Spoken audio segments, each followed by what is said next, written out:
Hello mga kalingaw. Kakapasa ko lang ng DTR sa office namin. So ngayon naglalakad ako pa uwi. Naglakad lang ako para maka-exercise ako.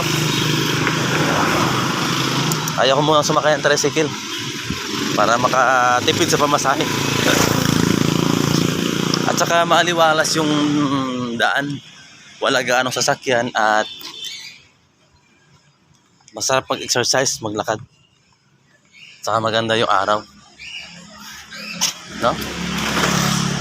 So yun, siguro gising na yung mga junakers ko doon, kasi pag alis ko tulog pa yung mga yun, pagod. Saka kalaro, puyat din yun. So yun, sana mga kalingaw kayo ay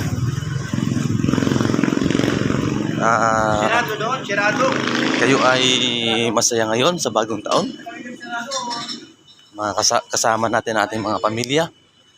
So ako sa Manila, yung mama ko nasa Bohol.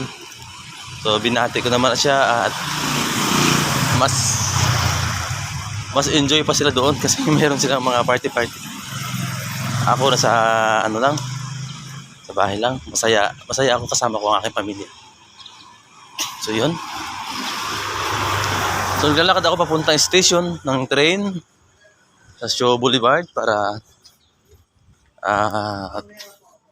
mabilis ako makabalik, para mahaba-haba yung pahinga natin.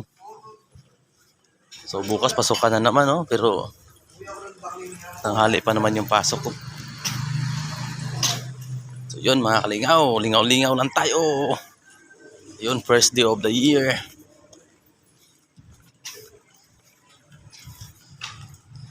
First day of the year. What's our expectation, the blessings, the movement, and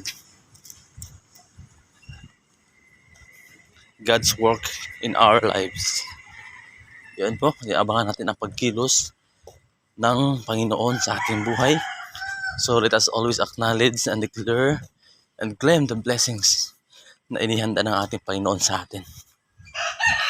So yun, no? Ang bilis lang ng taon. So guys, dito na muna ako. Hanggang dito na naman tayo, no? Kita-kits mamaya. God bless all.